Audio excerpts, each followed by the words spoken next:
Hadirin yang berbahagia, seperti biasa, Dewan Kemakmuran Masjid As-Solihin akan membacakan maklumat, diantaranya maklumat pertanggal 8 April 2023 Masehi atau 17 Ramadan 1444 Hijriah ke malam Ramadan ke-18. Semoga Allah Subhanahu wa taala menerima puasa kita dan menjadikan kita manusia yang bertakwa. Amin amin ya rabbal alamin. Sebagaimana biasanya kami panitia akan menyampaikan beberapa maklumat atau pengumuman, di antara lain tausiah atau ceramah pada salat Isya insya Allah akan disampaikan oleh Ustadz Samsir. Samsir ada? Ustadz Samsir, alhamdulillah. Alhamdulillah beliau sudah ada di tengah-tengah kita. Tausiah atau ceramah pada salat subuh insya Allah akan disampaikan oleh Ustadz Imam Marhoni LC. Laporan keuangan panitia. Pertama, saldo kas panitia tanggal 6 bulan 4 2023 sebesar Rp22.250.000. Penerimaan amal jariah dari jamaah kemarin malam tanggal 7 bulan 4 2023 sebesar Rp1.405.000. Pengeluaran panitia biaya operasional tanggal 7 bulan 4 2023 sebesar Rp700.000. Dan saldo kas panitia pertanggal 7 bulan 4 2023 sebesar Rp22.955.000. Atas amal jariah para jamaah Haji As-Solihin, kami panitia mengucapkan jazakumullah khairan katsiran. Semoga Allah Subhanahu wa taala membalasnya dengan pahala yang berlipat ganda. Amin amin ya rabbal alamin. Dan kepada para jamaah yang di lantai 1 agar merapatkan shop, tidak berpisah-pisah, dan bagi yang membawa anaknya tolong diperhatikan supaya tidak mengganggu jamaah yang sedang sholat. Demikian maklumat yang kami sampaikan, kurang lebihnya kami mohon maaf. Wabillahi taufiq wal hidayah. Wassalamualaikum warahmatullahi wabarakatuh. Kepada Ustaz.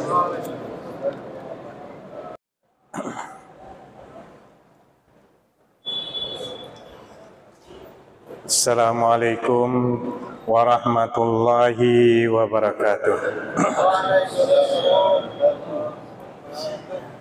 Alhamdulillah wa syukrulillah.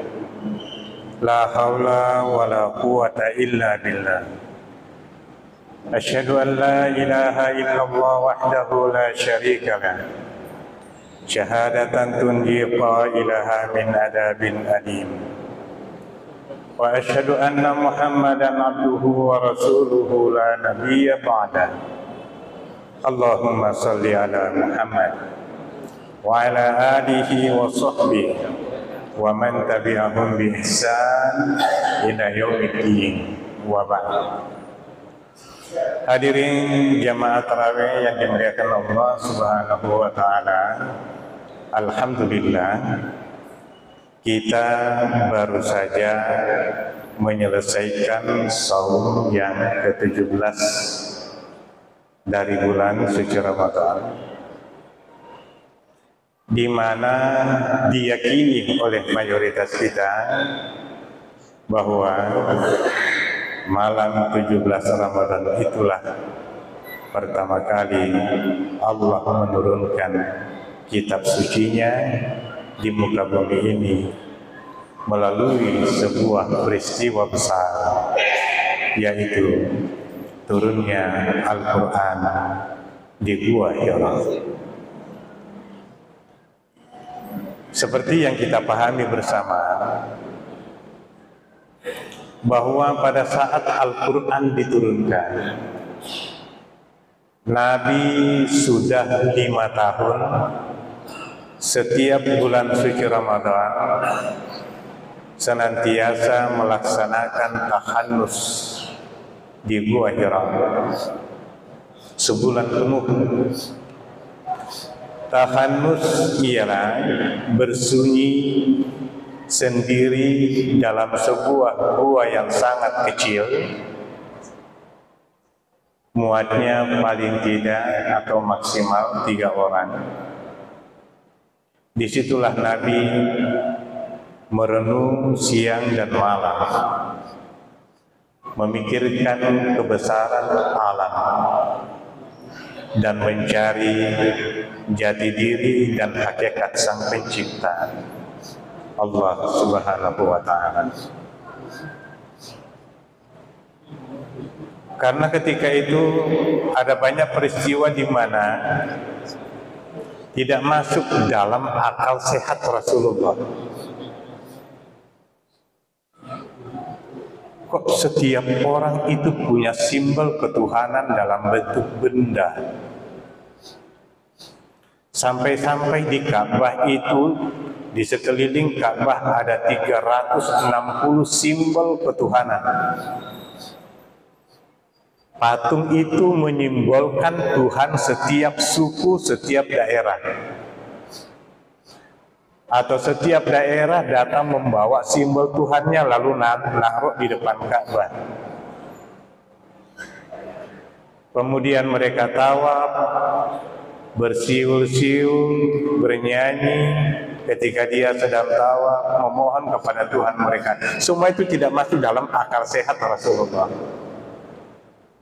Dan itu sebabnya sejak usia 35 tahun, setiap bulan Ramadan Nabi tahanus, merenung, memikirkan kebesaran Sang Pencipta. Agak mirip dengan apa yang pernah dilakukan oleh kakek beliau Ibrahim alaihissalam. Dia abadikan dalam Quran surah Al-An'am ayat 72, 74 dan seterusnya. Ketika Nabi Ibrahim mencari hakikat kebenaran, pertama melihat bintang yang paling terang lalu mengatakan, oh ini Tuhan saya. Falamma afala qala la uhibbul afilin. Tatkala terbenam, oh enggak, itu bukan Tuhan. Terbit bulan, oh ini lebih bagus, ini Tuhan saya. Terbenam, oh enggak, saya bisa tersesat nih. Terbit matahari, wah ini lebih terang, ini Tuhan saya. Terbenam, lalu dia mengatakan, inni wajjahtu wajhiya lilladzi fataras samawati wal ardh. Sekarang saya menemukan hakikat kebenaran.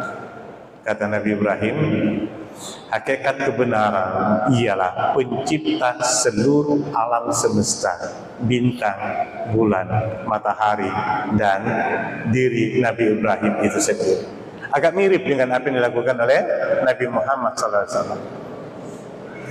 Ketika Nabi sedang tahanus itulah Jibril alaihissalam turun membawa wahyu yang pertama yang kita sama-sama kenal, surah Al-Alaq ayat 1-5.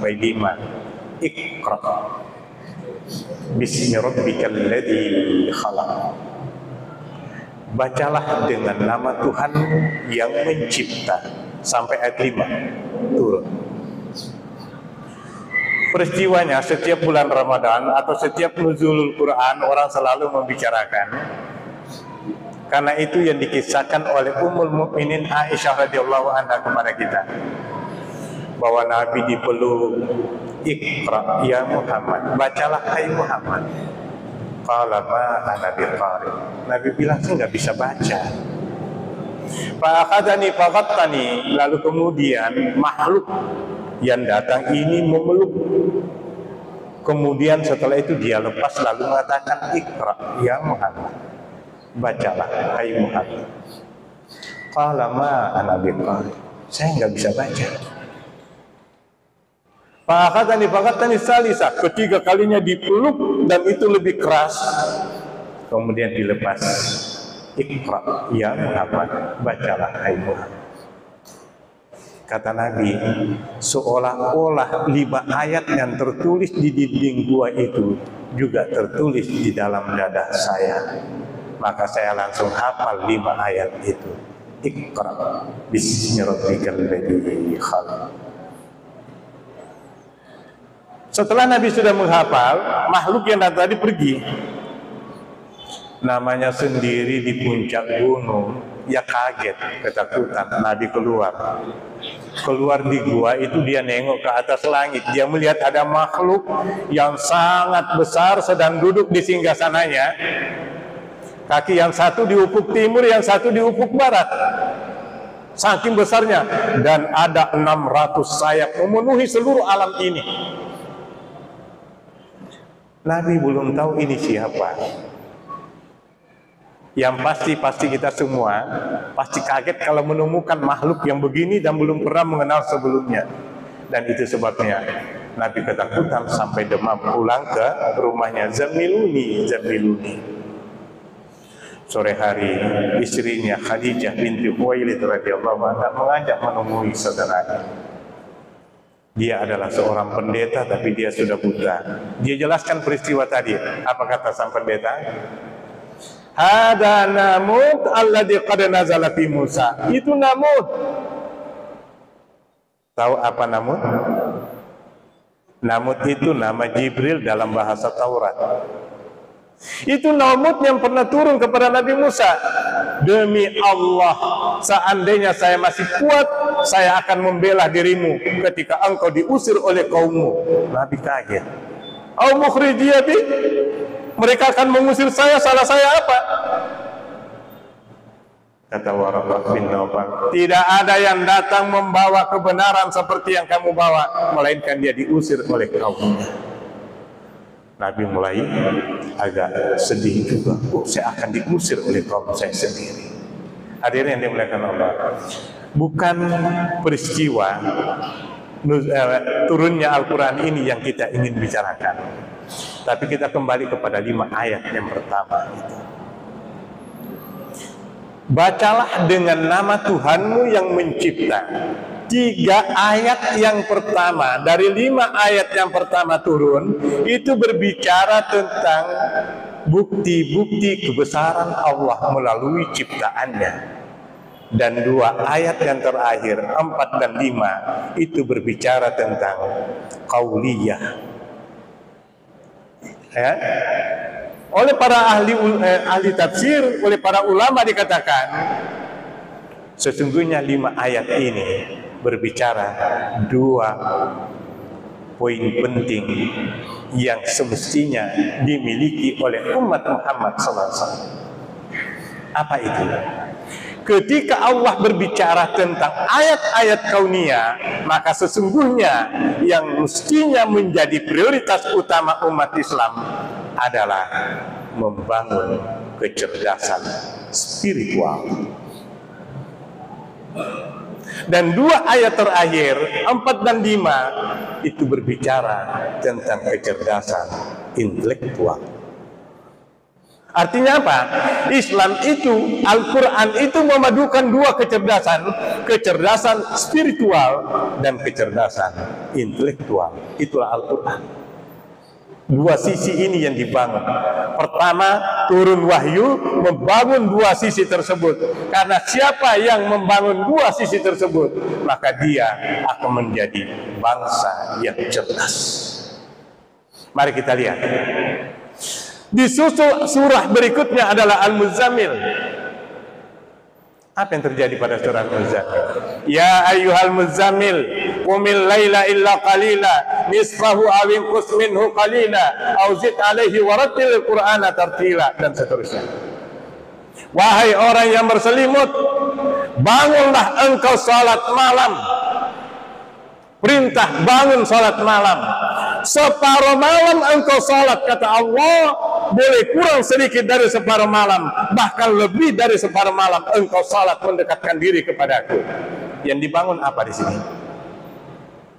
Kecerdasan spiritual, kedekatan dengan Sang Pencipta. Itu perintahnya. Bangun engkau salat malam, separuh malam engkau salat. Makanya Nabi dalam riwayat tidak pernah meninggalkan qiyamul lail. Sampai-sampai Nabi dalam satu riwayat, bisa dilihat hadis itu dalam bukunya Nasiruddin Al-Albani tentang sifat salat Nabi. Suatu ketika Nabi salat malam. Allahu Akbar. Ini ada sahabat yang datang. Dia lihat Nabi nih lagi sholat malam. Bermakmum dia, berdiri di samping Rasulullah SAW. Nabi pada saat itu membaca Al-Quran dalam sholat malamnya. Dia baca surah Al-Baqarah. Lalu sahabat bilang, oh nanti kira-kira Nabi ruku setelah 100 ayat nih baru. Ternyata lewat. Oh mungkin Nabi ruku setelah surah Al-Baqarah. Al-Baqarah berarti 2 juz 8 halaman, 2 juz 4 lembar, hampir 2,5 juz. Selesai surah Al-Baqarah lewat, masuk Ali Imran. Sahabat ini sabar-sabar mengikuti Nabi ini. Oh mungkin setelah Ali Imran Nabi ruku. Enggak, loncat masuk surah Al-Maidah. Oh mungkin setelah Al-Maidah baru lupa. Oh enggak, balik lagi ke surah An-Nisa. Setelah surah An-Nisa barulah Nabi ruku. Bayangkan Bapak, kalau Al-Baqarah sampai Al-Maidah itu berapa juz? 6 juz 3 lembar. 6/3 ya. 6 juz, 6/3 juz. 6 juz 3 lembar. Nabi sholat malam 1 rakaat. Rakaat pertama. Pantas kalau Quran mengatakan separuh malam engkau sholat, boleh kurang dikit atau lebih dari separuh malam. Makanya Nabi kalau sholat malam dalam riwayatnya tumitnya itu pecah-pecah. Saking lamanya berdiri. Alhamdulillahnya juga kita juga tumitnya udah pecah-pecah karena nggak pakai sendal. Ya itu bedanya. Kalau Nabi tumitnya pecah karena saking lamanya dia berdiri sholat malam. Sekarang banyak juga yang udah pecah-pecah. Dia ngikutin sunnah Nabi dari sisi pecah-pecahnya tumit. Ya, itulah Nabi membangun jiwanya, kekuatan spiritual. Itu yang dibangun melalui salat malam.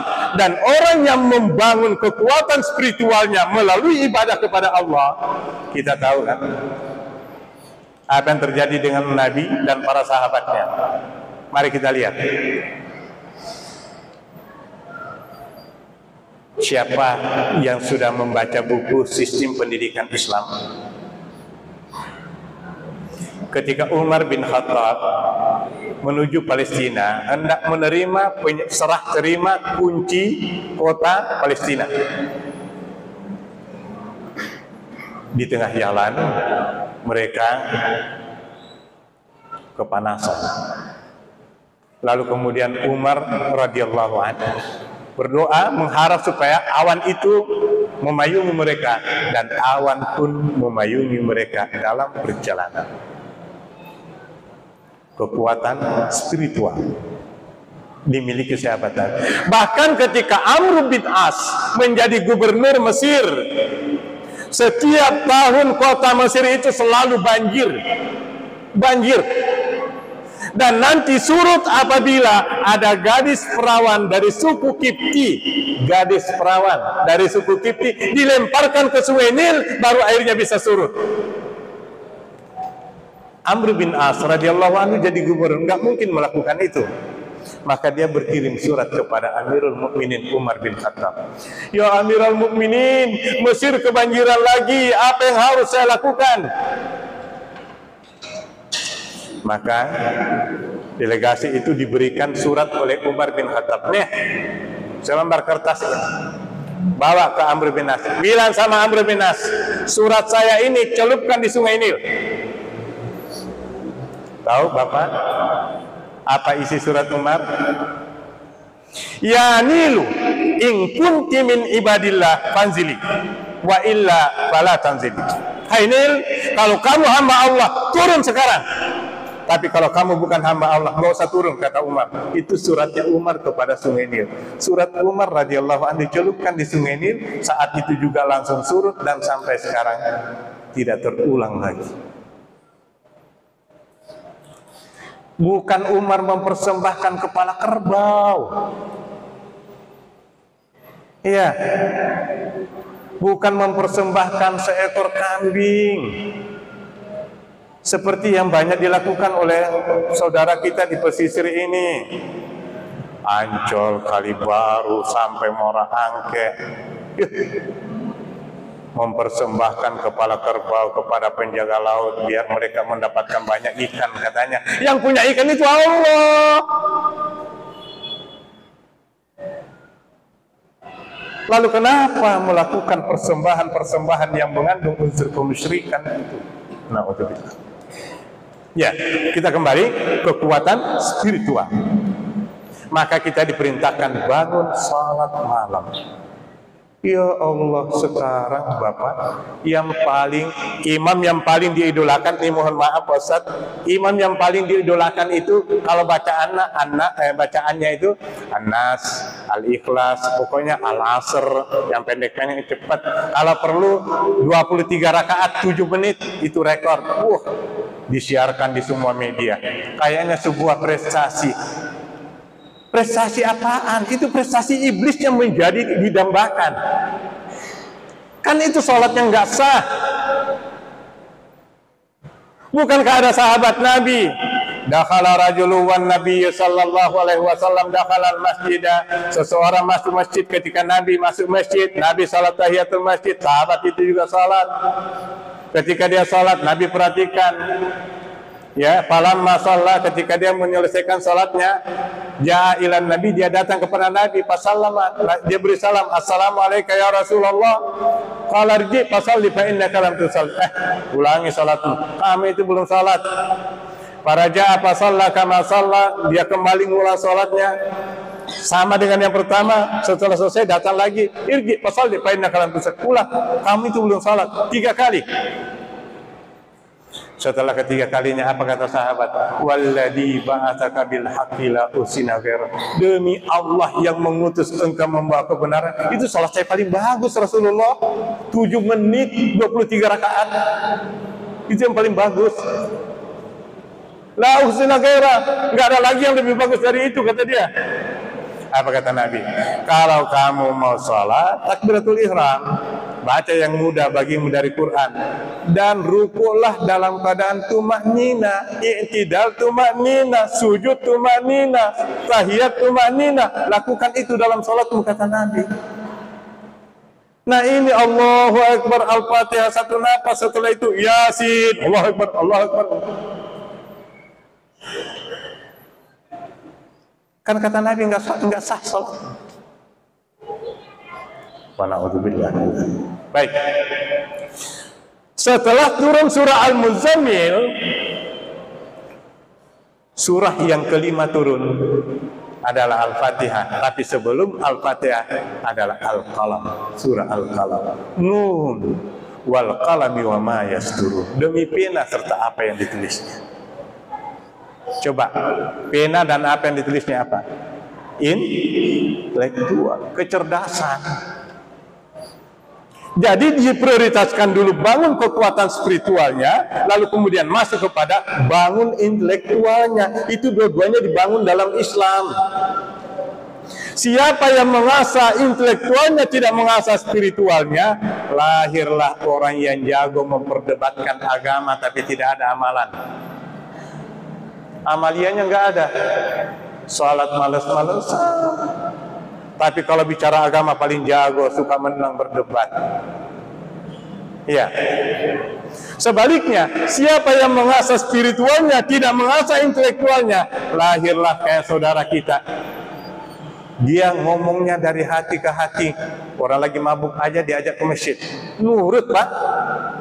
Mulai dari pemabuk sampai jenderal, mau dia diajak ke masjid sholat. Terlepas dari perbedaan sudut pandang dengan mereka itu, tapi dari sisi itu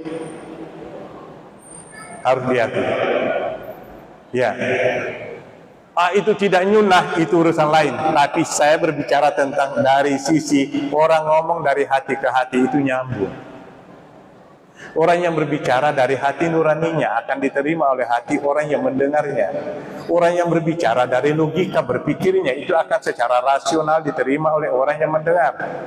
Tapi Quran memadukan dua itu. ketajaman hati nurani dan kecerdasan otak. Itu yang diajarkan oleh Al-Quran. Itu wahyu yang pertama turun, dan Bapak bisa lihat apa yang terjadi. Siapa yang sudah membaca bukunya Dr. Fuad Fakhruddin, Dialektika Islam, kalau ketemu buku itu beli. Itu buku sangat bagus. Hanya beberapa ratus tahun kemudian setelah peristiwa Iqra turun, Bapak Ibu, kita bisa lihat perubahan luar biasa dari bangsa Arab ketika itu. Bahkan non-Arab juga mengalami perubahan yang luar biasa. Ulama yang luar biasa lahir, kayak Ibnu Taimiyah, panggilannya Syekhul Islam itu gelar karena keluasan ilmunya.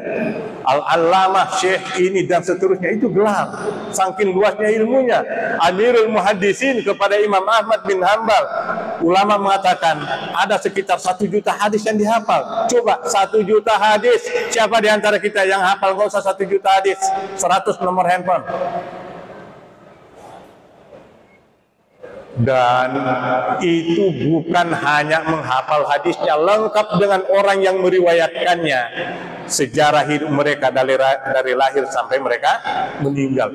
Lahirlah generasi-generasi yang seperti itu.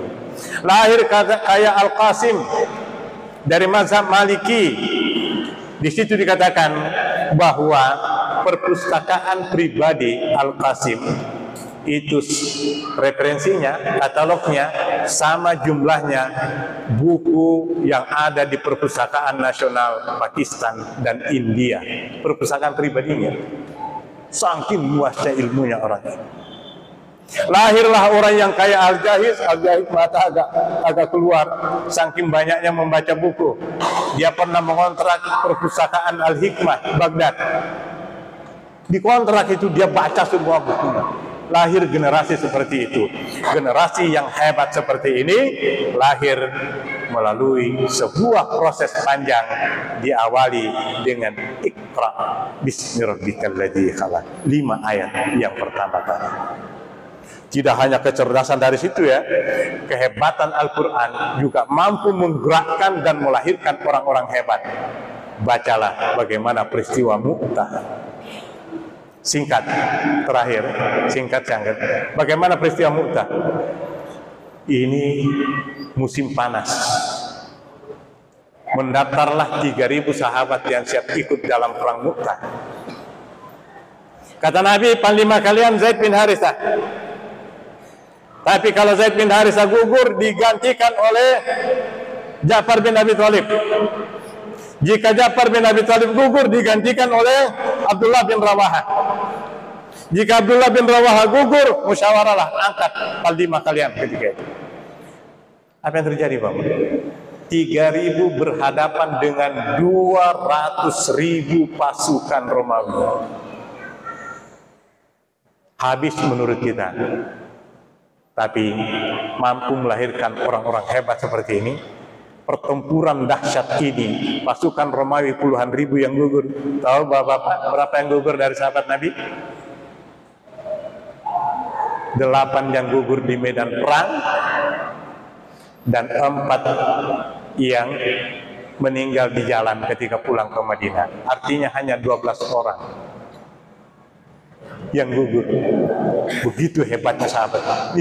Jadi tidak hanya kekuatan pemikirannya, hatinya, tapi jiwanya ini hidup sehingga membuat fisik mereka luar biasa hidup.